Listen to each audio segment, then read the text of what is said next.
إن الحمد لله نحمده ونستعينه ونستغفره ونعوذ بالله من شرور أنفسنا ومن سيئات أعمالنا من يهده الله فلا مضل له ومن يضلل فلا هادي له وأشهد أن لا إله إلا الله وحده لا شريك له وأشهد أن محمدًا عبده ورسوله يا أيها الذين آمنوا اتقوا الله حق تقاته ولا تموتن إلا وأنتم مسلمون يا أيها الناس اتقوا ربكم الذي خلقكم من نفس واحدة وخلق منها زوجها وبث منهما رجالا كثيرا ونساء واتقوا الله الذي تساءلون به والأرحام إن الله كان عليكم رقيبا يا أيها الذين آمنوا اتقوا الله وقولوا قولا سديدا يصلح لكم أعمالكم ويغفر لكم ذنوبكم ومن يطع الله ورسوله فقد فاز فوزا عظيما أما بعد فإن أصدق الحديث كتاب الله وخير الهدي هدي محمد صلى الله عليه وعلى آله وأصحابه وسلم تسليما كثيرا وشر الأمور محدثاتها فإن كل محدثة بدعة وكل بدعة ضلالة وأوصيكم ونفسي بتقوى الله يا عباد الله فاتقوا الله تعالى حق التقوى يا الله باروچوي الله ያዛችሁን በመታዘዝ የከለከላችሁን በመከልከል ሁሌም በሁሉም ጉዳይ ላይ በሁሉም ቦታ ላይ ጌታ አላህን ፍሩ። ለአኺራችሁ ስንቅ ያዙ። ከስንቆች ሁሉ በላይ ስንቅ አላህን መፍራትን። የአላህ ባሮቾይ መብትና ግዴታን ማወቅ ግዴታን በአግባቡ መወጣት በዱንያም ይሁን በአኼራ ከችግር ከመከራ የምንድንበት መንገድ ነው። ኢስላም የመብትና ግዴታ ሃይማኖትን እያንዳንዱ ሰው ያለበትን ግዴታ አውቆ እንዲወጣ መብቱም ሐቁም እንዲጠበቅለት የሚያዝ ዲን ነው። ነቢዩ ዓለይሂ ሰላቱ ወሰላም ፈአዕጢ ኩለ ዚ ሐቅን ሐቀሁ ብላ ለሁሉም ባለ መብት መብቱን ስጥ ሐቁን ስጥ ብላ።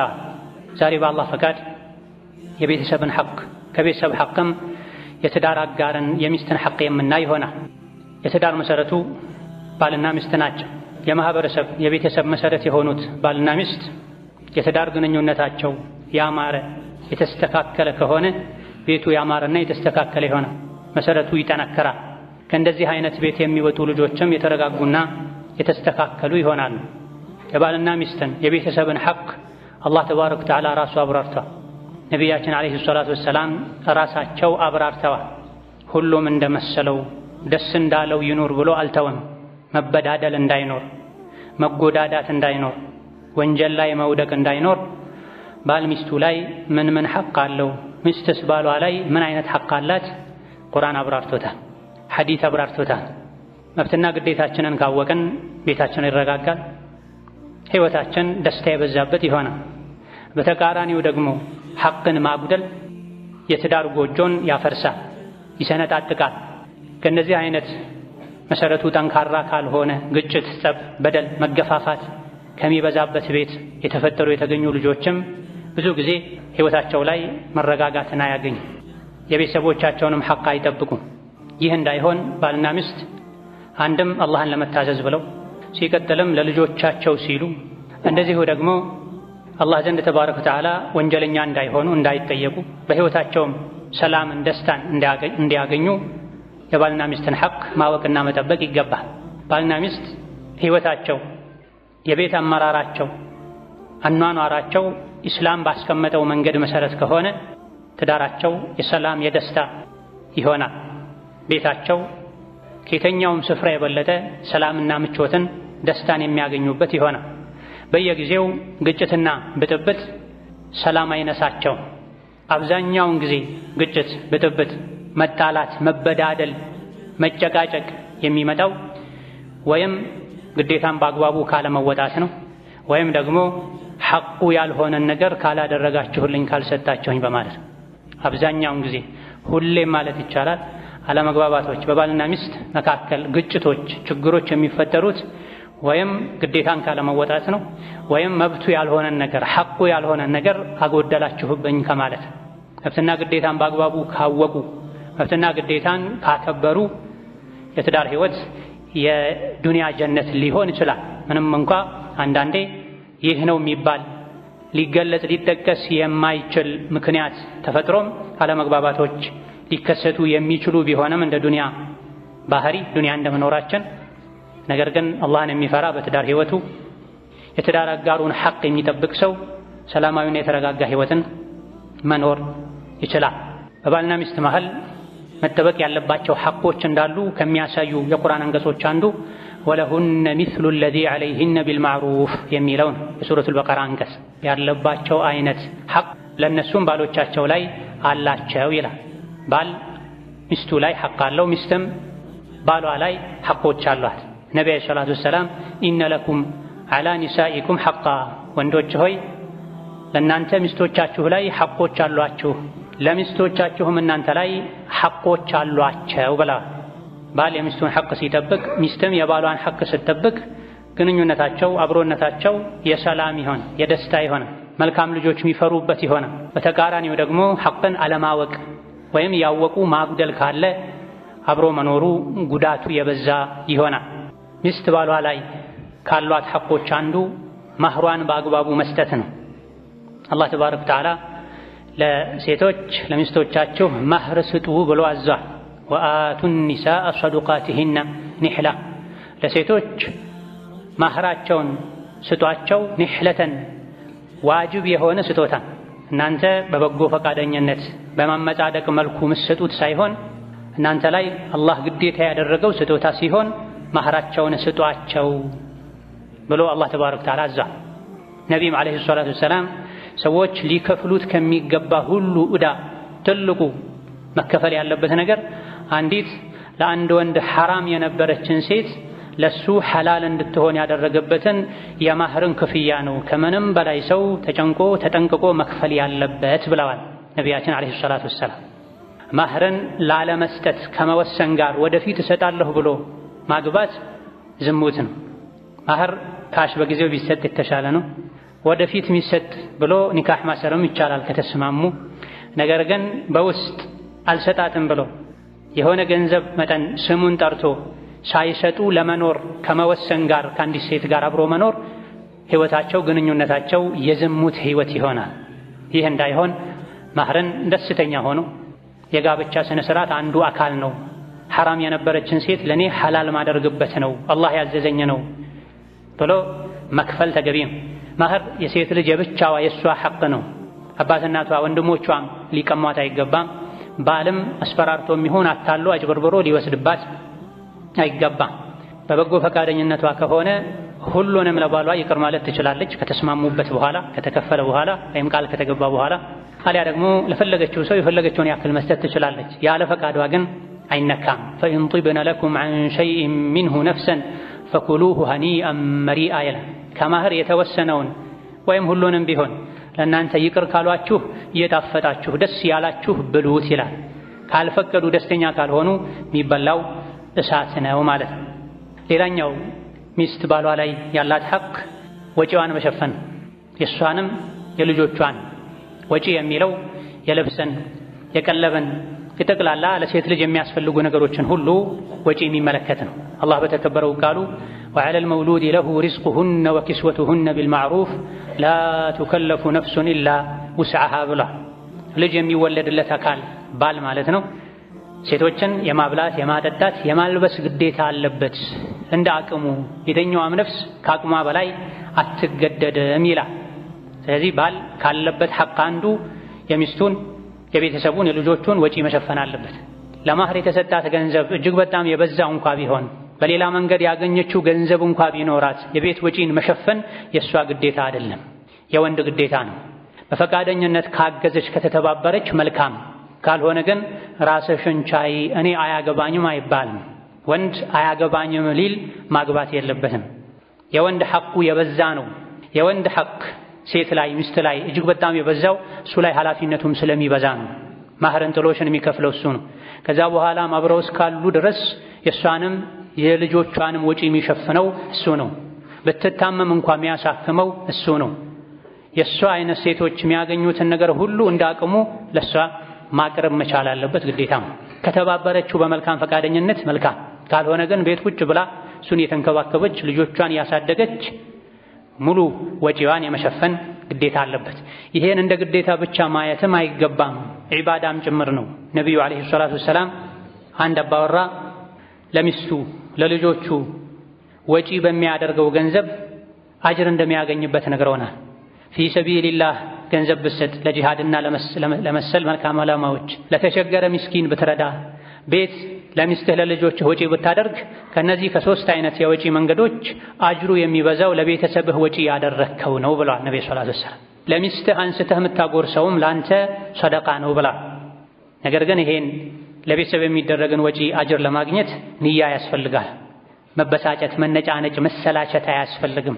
አጅር አገኝበታለሁ፣ የቤተሰቦቼን ፊት ክብር እጠብቅበታለሁ፣ ለኔም ለልጆቼም ነው ጥቅሙ ደስታው በሚል በመልካም ንያ ወጪ ማድረግ ይገባል። ለቤት ወጪ መሸፈን ግዴታ እንደሆነ ሁሉ ሚስቱ የአልጋ ፍላጎቷን ከባሏ የምታገኝበትን ሙሉ ሐቋን መጠበቅ አለበት። ከቀለብ ይልቅ ከምግብና ከመጠጥ ይልቅ ባል የሚስቱን የአልጋ ሐቅ መጠበቁ ግዴታ ነው። ምክንያቱም ምግብና መጠጥን ከአባቷ ቤት፣ ከእህቷ ቤት፣ ከዘመዶቿ ቤት ልታሟላ ትችላለች። የሴት ልጅን የተፈጥሮ የአልጋ ፍላጎቷን ሊያሟላ የሚችለው ብቸኛ ሰው ባሏ ስለሆነ ባል ሚስቱን በተመለከተ ካለበት ሐቅ አንዱ የአልጋ ሐቋን መጠበቅ አለበት ሸሪዓው በሚያዘው መሰረት። ሌላኛው ሚስት ባሏ ላይ ያላት ሐቅ ባል ሚስቱን ከጀሃነም እሳት ከዱንያ ጥመት ወንጀል መጠበቅ አለበት። ዱንያ ላይ ከረሃብ ከድህነት መጠበቅ እንዳለበት ሁሉ የሚስቱን የልጆቹን ዲን መጠበቅ አለበት።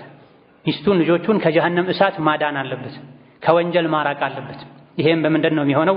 አደብን በማስተማር ዲንን በማስተማር ሶላት እንዲሰግዱ በማዘዝ ጾም እንዲጾሙ በማድረግ ሴት ልጆቹ ሒጃብ እንዲለብሱ ወንድ ልጆቹ አለባበሳቸውን አኽላቃቸውን እስላማዊ እንዲያደርጉ ክትትል በማድረግ ሚስቱንም ቤተሰቦቹንም ባል ከጀሃነም እሳት ማዳን አለበት።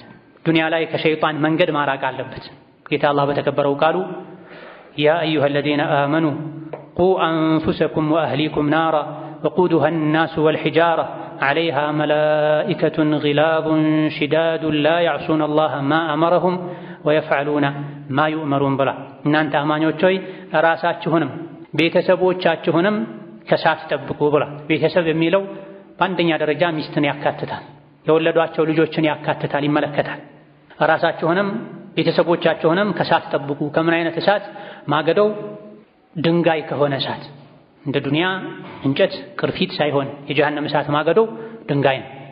አምልጦ መውጣትም አይቻልም። ብርቱ፣ ጠንካራ፣ ጨካኝ የሆኑ መላኢኮች ጀሃነም ላይ ተመድበው ይጠብቃሉ። አላህ ተባረከ ወተዓላ ያዘዛቸውን አያምፁም። እገሌ ይቀጣ ብሎ አላህ ከወሰነ መላኢኮች ቀጥታ ወስደው ይቀጡታል፣ አድርጉ የተባሉትን የሚያደርጉ ናቸውና ይላል። ስለዚህ ራስን ቤተሰብን ከጀሃነም እሳት ማዳን ግዴታ። በምንድን ነው የሚሳካው? ቅድም እንዳልነው በማስተማር ነው፣ በመከታተል ነው።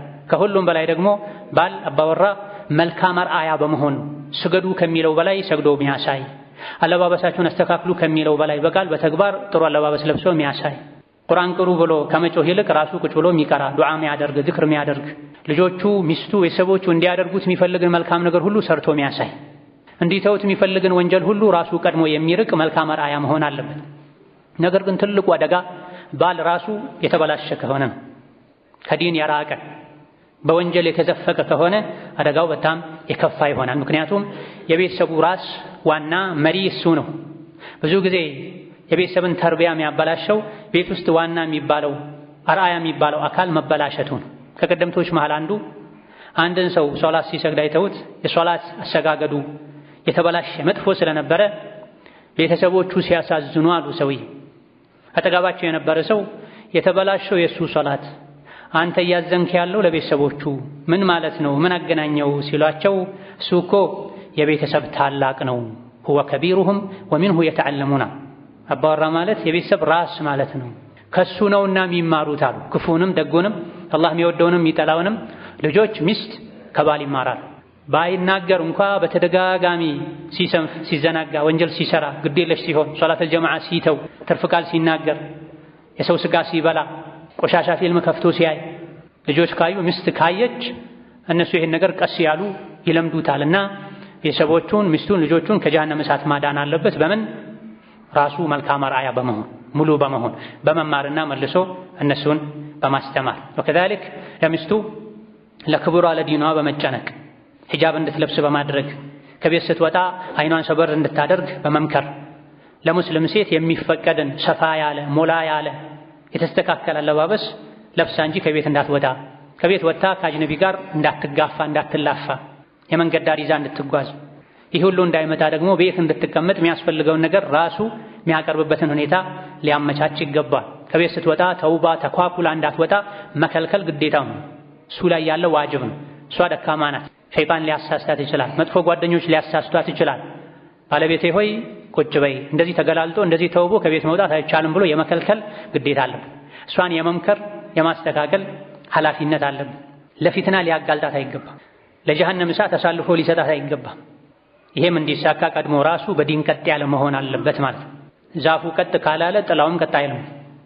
በዚህ መልኩ ከዲን የሚጋጭ አካሄድ የሄደች ከቤት ተገላልጣ ተወጣጥራ የወጣች አይቶ ዝም የሚል ከሆነ ከጀሃነም እሳት አልጠበቃትም አላዳናትም ማለት ነው።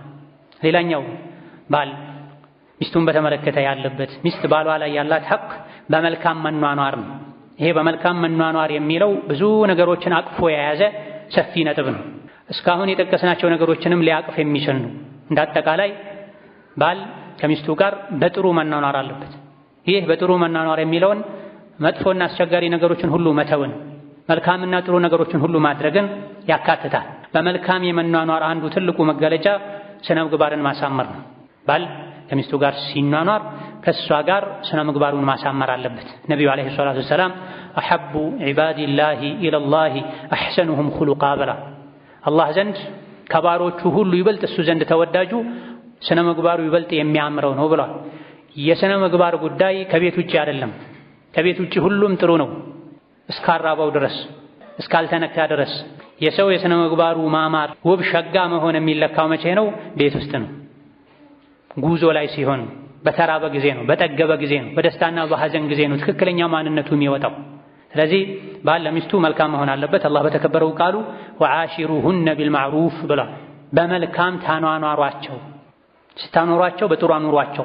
መኗኗሩ ካልተቻለ በአማረ መልኩ ሸኟቸው፣ በክብር በጸባይ ተቀበላችሁ እንዳመጣችኋቸው ብሏል። ታዲያ በመልካም የመኗኗር አንዱ መገለጫ ባል ለሚስቱ ስነ ምግባሩን ማሳመር አለበት። ከእናንተ ውስጥ ጥሩ ሰው ማለት ይበልጥ ለቤተሰቦቹ ጥሩ የሆነ ሰው ነው ብሏል። የሰው ጥሩ ለሚስቱ ጥሩ የሆነ ለልጁ ጥሩ የሆነ ለእናቱ ጥሩ የሆነ የሰው መጥፎ ለሌሎች ጥሩ ሆኖ ለሚስቱ መጥፎ የሚሆን ነው። ለልጆቹ ለቤተሰቦቹ መጥፎ የሚሆን ሰው ለሚስት መልካም ከመሆን ሚስትን በመልካም ከእሷ ጋር ከመኗኗር መገለጫዎች አንዱ አስተያየቷን ማክበር፣ ምርጫዋን፣ ውሳኔዋን ከሸሪያ እስካልወጣ ድረስ የባልን ሐቅ እስካልተጋፋ ድረስ ማክበር። በምንም መልኩ ሚስቱን ከማዋረድ መራቅና መጠንቀቅ አለበት። ካጠፋች ይቅርታ እንድትጠይቀው እንደሚፈልገው ሁሉ እሱም ሲያጠፋ ሚስቱን ይቅርታ ሊጠይቅ ይገባዋል። ይሄም ሐቋ ነው። ሁሌም እሷ አይደለችም ይቅርታ መጠየቅ ያለባት። ይቅርታ መጠየቁ ክብሩን የሚነካ ነገር አይደለም። ክብር የሚነካው አጥፍቶ ችክ ብሎ የራስ አቋም ላይ በመጽናት ነው፣ ጥፋተኛ መሆኑን እያወቁ። እንደው በተቃራኒው አጥፍቶ ይቅርታ የሚጠይቅ ወንድ ባለቤቱ ዘንድ ያለው ቦታ ይጨምራል። ለሱ ያላት ክብርና ውዴታ እያደገ ይሄዳል። ስለዚህ ባል ከሚስቱ በመልካም ከሚኗኗርባቸው መንገዶች አንዱ መብቷን መጠበቅ፣ ሐቋን መጠበቅ፣ ሚስቱን አለመናቅም። ለሚስቱ ሸሪዓ በሚያዘው መሰረት ትሁት መሆን፣ ካጠፋ ዝቅ ብሎ ይቅርታ መጠየቅ። ስትቆጣ ሊያረጋጋት ይገባል፣ ሲቆጣ ልታረጋጋው ይገባል። ይሄ ሰሓቦች የትዳር ህይወት ላይ ይከተሉት የነበረ መርህ ነው። ከትልልቅ የነቢዩ ዓለይሂ ሰላቱ ወሰላም ሰሓቦች መሃል አንዱ የሆኑት አቡ ደርዳ ባለቤታቸውን እኔ ስቆጣና ስበሳጭ አንቺ ያረጋግኝ፣ አንቺ ስትበሳጭና ስትቆጪ እኔ ያረጋጋሻለሁ፣ በዚህ መልኩ እንጂ ህይወታችን ቀጣ አይልም ብለው መክረዋል። ስለዚህ ይቅርታ የሚያስጠይቅ ነገር ካለ፣ ጥፋት ካለ ባል ሚስቱን ይቅርታ ሊጠይቅ ሊክስ ይገባል። አንዳንዴ ችግሮችን ለማለፍ ዝቅ ማለት ጥፋተኝነትን ማመን ተገቢ ነው። ወከዛልክ በመልካም የመኗኗር ሌላኛው መገለጫ መመካከር። ባል ሚስቱን ማማከር አለበት በቤታቸው ጉዳይ፣ በልጆቻቸው ጉዳይ፣ በትምህርታቸው ጉዳይ፣ በትዳራቸው ጉዳይ። ባል ሁሉን ነገር ብቻውን መወሰን የለበትም። ምንም እንኳ የመጨረሻዋ ንግግር መቃወጫዋ የባል ሐቅ ናት ብዙ ጊዜ ቢባልም የቤት ቀዋም መሪ እንደመሆኑ፣ ነገር ግን ልጆቻችን የት ይማሩ፣ የት ይቅሩ፣ ለልጆቻችን ምን አይነት ልብስ ይገዛ፣ ማንን ታግባ፣ ማንን እንዳረው የሚለው ላይ ባለ ብቻውን ፊቱን አዙሮ ተኮሳትሮ መወሰን የለበትም። ባለቤቱን ማማከር አለበት። ይሄ ትዳር ውስጥ የበለጠ ኃላፊነት እንዲሰማት ቦታ እንዳላት እንዲሰማት ያደርጋል። ሁሉንም ውሳኔ ምናልባትም ከውጪ ሰው ምናልባትም ከእህቶቹ ከእናቱ ብቻ የወሰነ ባለቤቱን ማትፈልገው ነገር እንኳ ቢሆን በግድ እንድትፈጽም ማድረግ የመናቅ ስሜት እንዲሰማት ያደርጋል። ይሄ ደግሞ ዋጋ ያስከፍላል። ሰው የዘራውን ነው የሚያጭደው። ባለቤቱን ያከበረ የአክብሮት ምልክትን ያሳየ ክብር ያገኛል፣ ፍቅር ያገኛል። ባለቤቱን ሚንቅ ምናልባትም ከሰራተኛው እኩል አልፎ ተርፎ ከሰራተኛውን በታች አድርጎ የሚያይ ሰው እንዲህ አይነትን ግፍ በደል እየፈጸመ ከባለቤቱ በኩል ጥሩ ነገር አያገኝም። አላህም ቤቱን ጥሩ አያደርግለትም።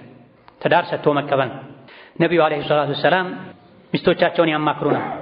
አይደለም የቤተሰብ ጉዳይ፣ የውጭ ጉዳይ፣ የጂሃድ፣ የጦርነት፣ የጉዞ ጉዳይ ላይ እንኳ ባለቤታቸውን ኡሙ ሰለማን አማክረው የኡሙ ሰለማን ሐሳብ ተቀበለው 1300 1500 አካባቢ የሚደርሱ ሰሐቦች ሁሉ እሺ ብለው ተመለሳል። ሱልሑል ሁደይቢያ ላይ መካ አትገቡም ዑምራ አታደርጉም ብለዋቸው የመካ አምባገነን ሙሽሪኮች ነቢዩ ዓለይሂ ሰላቱ ወሰላም ብዙ ተደራድረው መጨረሻ ላይ ለዘንድሮ ተመለሱ፣ ቀጣይ ዓመት ላይ ነው መታችሁ ዑምራ የምታደርጉት ብለው ሙሽሪኮች ወስነው ይሄን ካደረጋችሁ ብዙ የሚገኝ ጥቅም አለ ለኛም ለናንተም፣ ለ10 ዓመት ጦርነት ይቆማል፣ ዳዕዋ ታደርጋላችሁ ወዘት የሚል ይዘት ያለው ስምምነት ተደርጎ ነው።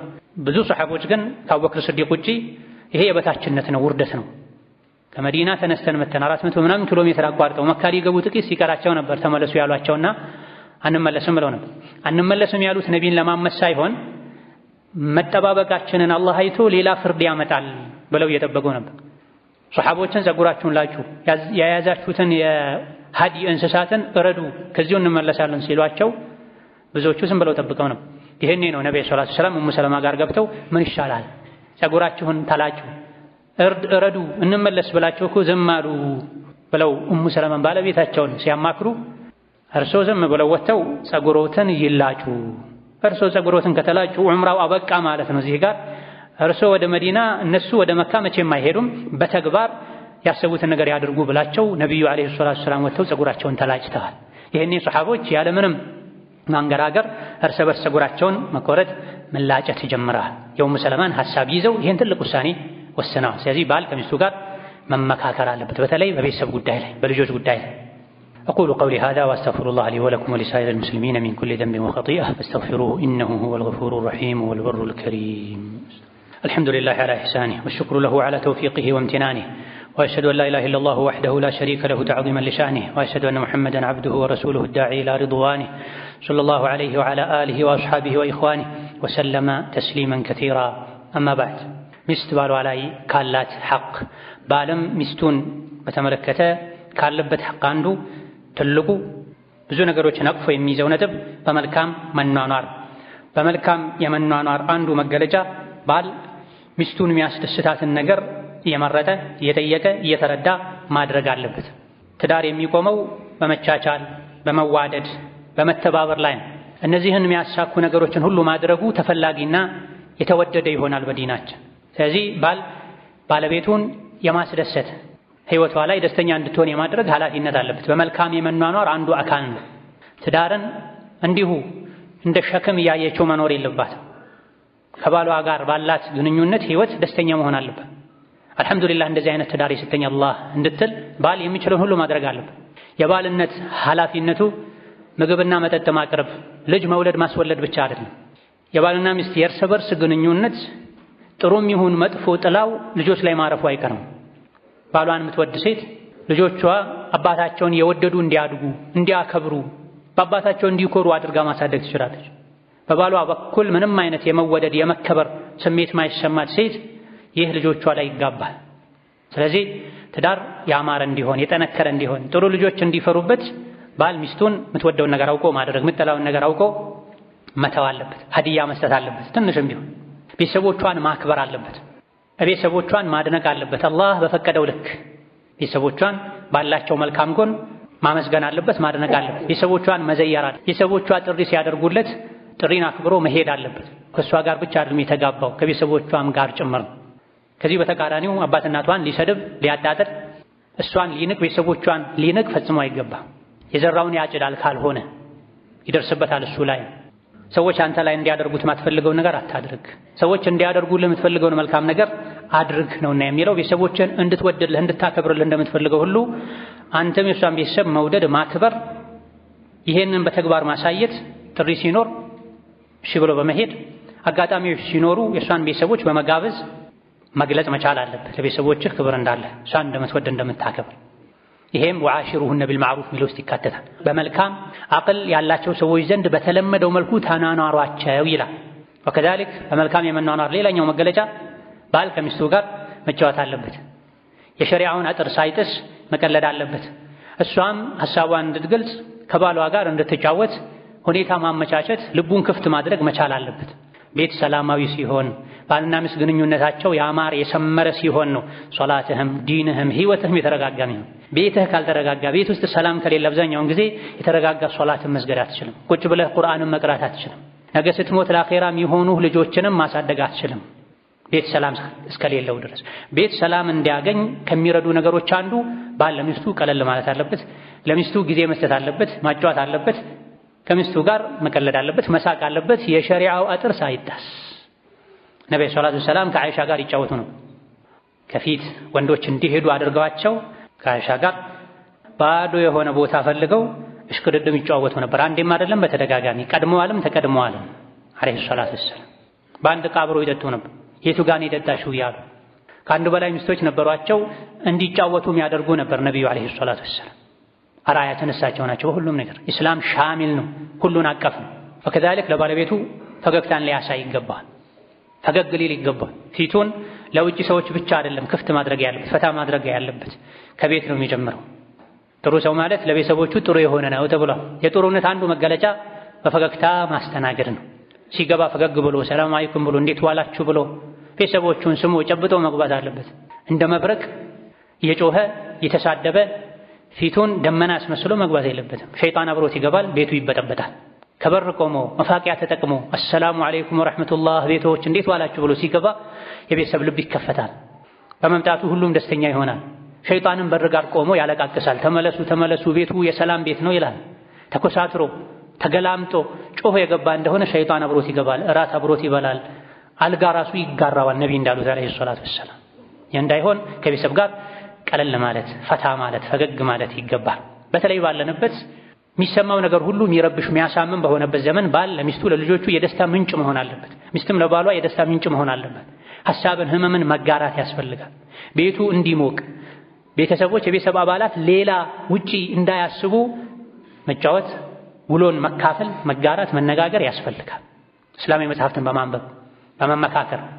የሱሐቦችን ታሪክ በማንበብ ባል ውጪ ኸይርን ይዞ መጥቶ በማሳተፍ ሚስትም ያቅሟን ተሳትፎ በማድረግ ቤቱን ማሞቅ ይጠበቅባቸዋል ወከዛሊክ ከባለቤቱ ጥሩ ነገር ካየ በመልካም የመናኗር አንዱ መገለጫ አድናቆቱን መግለጽ መቻል አለበት ጥሩ ምግብ ከሰራች ጀዛከላሁ ኸይራን የዛሬ ምግብ ይጣፍጣል ማለት አለበት ይሄም ከነቢ ነው የምንማረው አለይሂ ሰላቱ ወሰለም ጥሩ ልብስ ለብሳ ካየም አለባበሷን ማድነቅ አለበት ማመስገን አለበት አይቶ እንዳላየ ማለፍ የለበትም አይኑ የሚገለጠው ለውጪ ሴት ብቻ መሆን የለበትም የገዛ ሚስቱን ባለቤቱን በስራ ውላ እሱ መምጫው ሰዓት ነው ብላ ታጥባ ለብሳ አይቶ እንዳላየ ማለፍ የለበትም ደነዝ መሆን የለበትም ማመስገን አለበት ማድነቅ አለበት ሴቶች በባህሪያቸው በባላቸው መደነቅን ትኩረት መሳብን ይወዳሉ መስደብ መጮህ ማገላመጥ ማዋረድ ቀልብም ይሁን አጥንትን መስበር ፈጽሞ አላህን ከሚፈራ ባል የሚጠበቅ አይደለም የዚህን ተቃራኒ ማድረግ አለበት ሞራሏን ስሜቷን መጠበቅ አለበት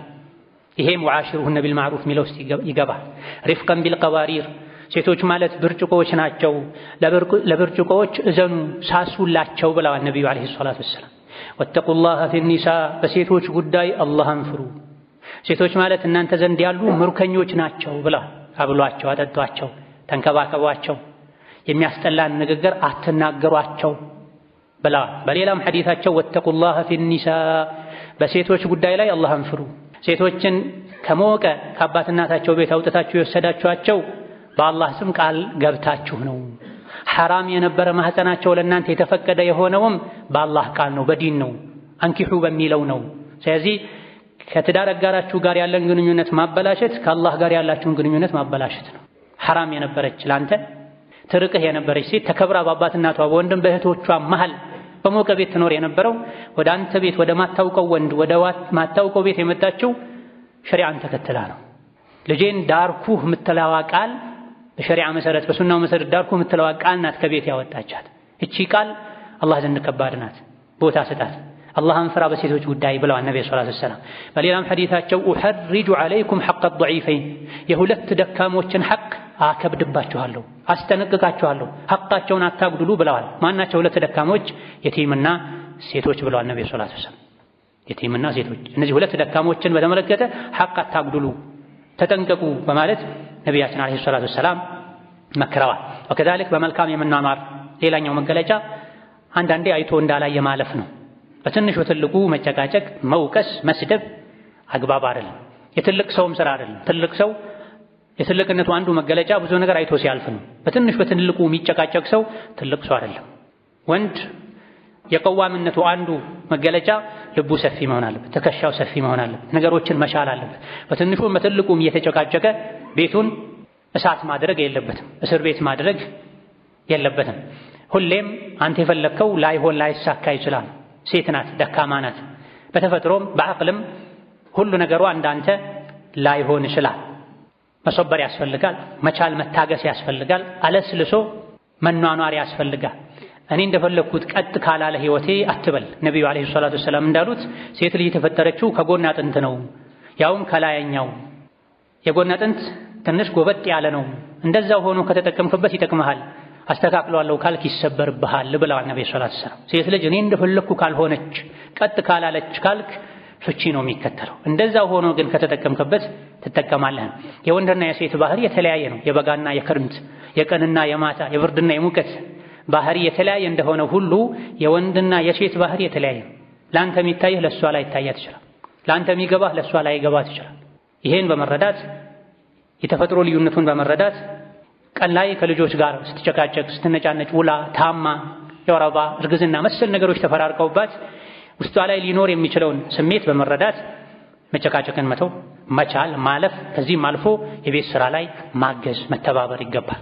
ወንድ የውጭ ስራው ኃላፊነቱ ከባድ ቢሆንም አንዳንዴ ክፍት ሰዓት ሲያገኝ በሳምንት አንዴ እሁድና ጁምዓም ይሁን ማታ ከስራ መልስም ይሁን ሚስቱን ማገዝ አለበት፣ ተሳትፎ ማድረግ አለበት። አይሻ ረዲየላሁ ዐንሃ የነቢ ባለቤት ነብዩ ቤት ሲሆኑ ምን ያደርጋሉ ተብለው ሲጠየቁ ቤተሰብ የሚሰራውን ይሰራሉ፣ የሶላት ሰዓት ሲደርስ ወጥተው ይሄዳሉ። የሚታለብ ፍየል ካለ ያልባሉ፣ የሚሰፋ ካለ ይሰፋሉ። በእርግጥ ይሄ ሁሌ መሆን የለበትም። ወንድ ከሴት ጋር መመሳሰል፣ ሁሌ ከሴት ጋር እየተሻሸ ውሎ ግርማ ሞገሱን ማጣት የለበትም። ሳይበዛ በልክ ከሚስቱ ጎን መሆኑን የሚገልጽበት የተወሰነ ስራ ሊሰራ ሊያግዝ ይገባል። እነዚህ ጥቂት ሚስት ባሏ ላይ ያሏት ሐቆች ናቸው። ባልም ሚስቱን በተመለከተ ያሉበት ግዴታዎች ናቸው። እነዚህን መጠበቅ በዱንያም በአኼራ ጥቅም አለው። ለራስም ለትዳር አጋርም ከቤቱ ለሚወለዱ ልጆችም ጭምር ፍሬው የበዛ ነው። እነዚህን ተግባራዊ በማድረግ ፍቅር እየጨመረ ይሄዳል። አላህ ተባረከ ወተዓላ ይደሰታል። የትዳር ህይወት ግንኙነቱ ለትዳር አጋር ብቻ ተብሎ የሚደረግ አይደለም። አማች ቤተሰብ ተፈርቶ ብቻ የሚደረግ አይደለም። አላህ ተፈርቶ የሚደረግ ነው። በሴቶች ጉዳይ አላህን ፍሩ። ወለሁነ ሚስሉ ለዚ ዐለይሂነ ቢልማዕሩፍ ሴቶች ባላቸውን በተመለከተ ሐቅ እንዳለባቸው ሁሉ ለነሱም ባላቸው ላይ ሐቅ አላቸው ብሎ አላህ ያስቀመጠው ሐቅ ነውና እነዚህን ሐቆችን መጠበቅ አላህን ያስደስታል። ልጆች በነቢዩ አለይሂ ሰላቱ ሰላም ሱና መሰረት እንዲያድጉ ያደርጋል። ባልና ሚስት ራሱ እንደ አንድ ነፍስ ሆነው እንዲኖሩ ያደርጋቸው። ምክንያቱም መግባባትን ያመጣል። ብዙ ጊዜ ፍርድ ቤት መመላለስ፣ ሽማግሌ ማድከም፣ ልጆች ፊት መጨቃጨቅ፣ ከመጨቃጨቅ አልፎ መቦጫጨቅና አንዱ አካፋ ሌላኛው ማማሲያ ይዞ መጥቶ ልጆችን አእምሯቸውን በሽተኛ ማድረግ የሚመጣው እነዚህን ሐቆችን ካለመጠበቅ ነው። እነዚህና መሰል ሐቆች ከተጠበቁ ባልና ሚስት ሁለት አካል ሳይሆን አንድ አካል ሆነው መኖር ይችላል፣ ይግባባል። አንድ ቃል ሲጀምር ምን ማለት እንደፈለገ አውቃ አጨርሰው ብላ ተነስታ ልታደርግ እሱም እንደዚሁ ሊያደርግ ይችላል። መግባባትን ያስገኛል፣ የልብ ንጽህናን ያስገኛል፣ መወዳን መሐባን ይጨምራል። መሻኪል ችግር የሌለበት አልያ ደግሞ እንደ ዱንያ ችግሩ ያነሰ ህይወትን እንኖራለን። اللهم إنا نسألك عيش السعداء ونزول الشهداء ومرافقة الأنبياء والنصر على الأعداء يا سميع الدعاء اللهم اصلحنا وأصلح نياتنا وأزواجنا وذرياتنا، واغفر لنا ولوالدينا ولمشايخنا ولجميع المسلمين. اللهم فرج هم المهمومين ونفس كرب المكروبين واقض الدين عن المدينين وارحم موتانا وموتى المسلمين. اللهم اصلح لنا ديننا الذي هو عصمة أمرنا، وأصلح لنا دنيانا التي فيها معاشنا، وأصلح لنا آخرتنا التي إليها معادنا، واجعل الحياة زيادة لنا في كل خير. اللهم إنا نسألك الهدى والتقى والعفاف والغنى. اللهم إنا نعوذ بك من زوال نعمتك وتحول عافيتك وفجاءة نقمتك وجميع سخطك. اللهم اجعل هذا البلد آمنا مطمئنا سخاء رخاء وسائر بلاد المسلمين، وحي صفوف المسلمين واجمع كلمتهم على الحق يا قوي يا متين. ربنا آتنا في الدنيا حسنة وفي الآخرة حسنة وقنا عذاب النار. آمين والحمد لله رب العالمين، وصلى الله وسلم وبارك على نبينا محمد.